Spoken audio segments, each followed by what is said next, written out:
Здравейте, приятели! Така да видим какво е посланието на картите в този много специален ден. Както всички може би вече сте чули, днес е 8 август 2026, е Лъвският портал, който има много голямо значение, защото всичко събрано като цифри на 8 август 2026 накрая води също до числото 8 и това се пада много рядко.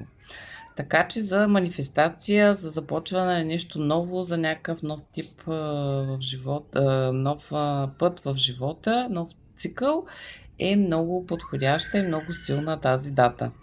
И така на дъното на нашия дек имаме императрицата, но с първите ни карти Страшният съд и Кулата, които ни се паднаха и като комбинация заедно, това е една много силна такава комбинация, която говори за наистина цели този ден, тази подредба на картите, като за нещо, което му е дошло времето.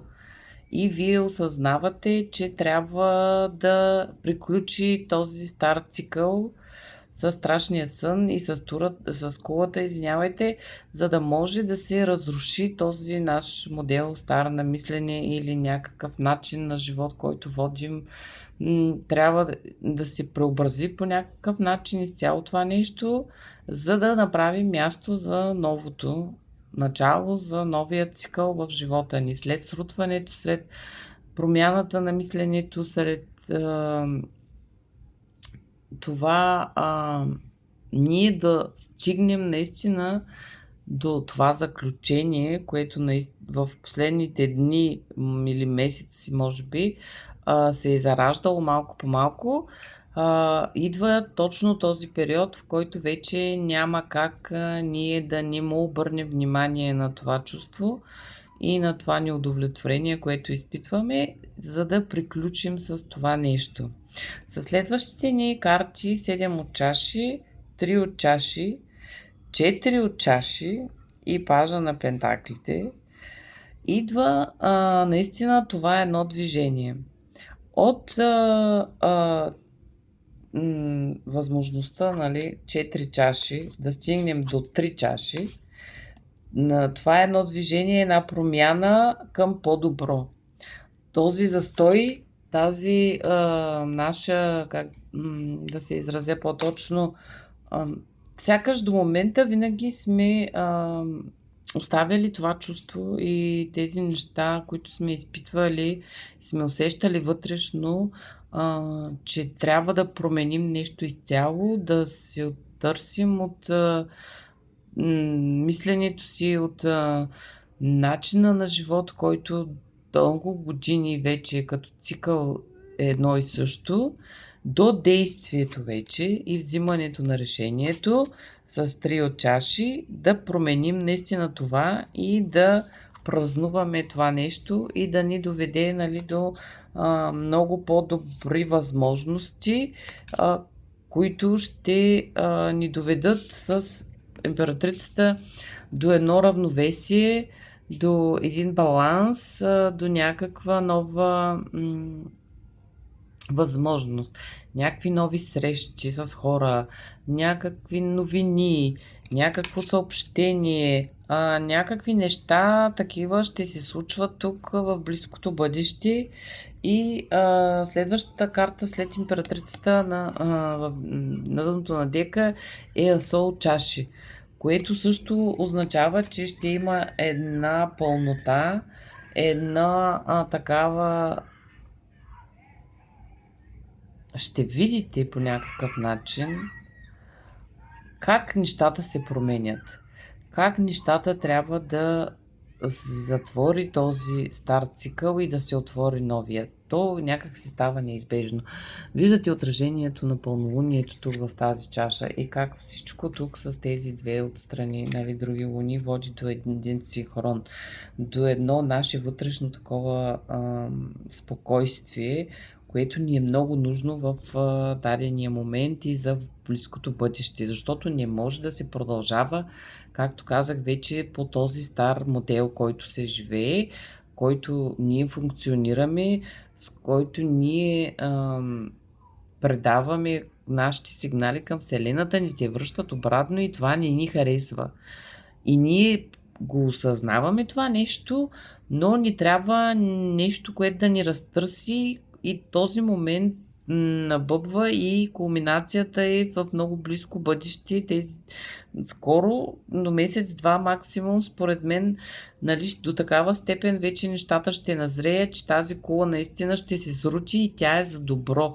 Кулата в този случай не е лоша карта, тя е за добро да се срути всичко това, за да може да се премине на следващия етап. Да видим какво още могат да кажат картите за тази развръзка и точно в този ден, какво е посланието им, какво може да ни кажат още. И така. Да, тук ми се плъзна като последна карта светът. Абсолютно, нали, с резон. Имаме 9 от копия, имаме справедливостта, имаме 4 от копия, 10 от копия, асо мечове, луната имаме. Просто всички тези карти, които изведнъж ще паднаха, нали, от тестето. Има някакви хора, някакви ваше обкръжение, което не ви носи това удовлетворение, пречи ви да функционирате нормално и по начина, по който трябва да се чувствате вие добре. Това обкръжение, дали ще е на работната сфера, дали ще е приятелски кръг, дали ще са някакви познати, някакви неща, не знам. Нещо, което ви пречи, нещо, което ви натоварва психически и нервната ви система откликва по много недобър начин. С справедливостта по същия начин. Трябва и с този, нали, страшния съд. След това срутване, след това ваше 4 от меча. Трябва да погребем нещо, за да излезе слънцето.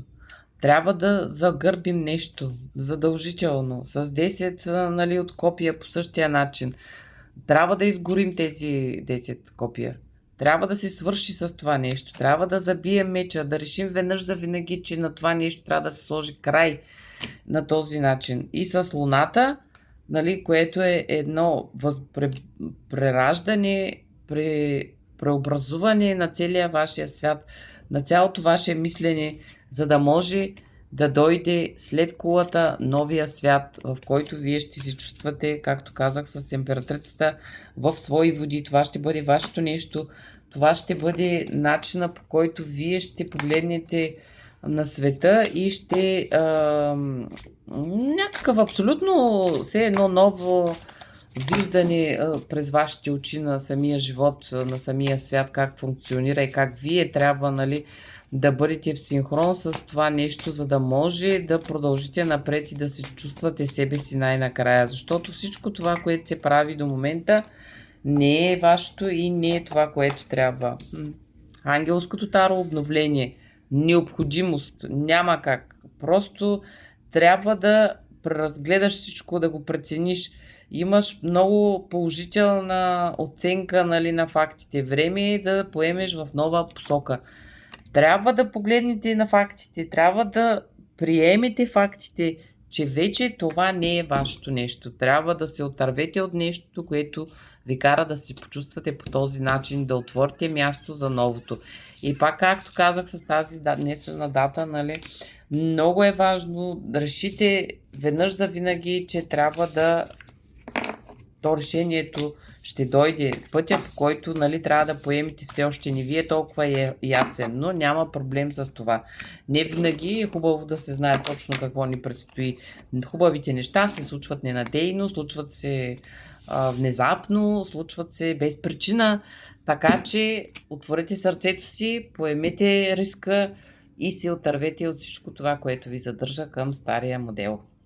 Това беше за днешния ни разклад. Надявам се да ви резонира, надявам се да ви помогне. Ще очаквам с нетърпение в коментарите. Обичам ви, до следващия път. Благодаря ви.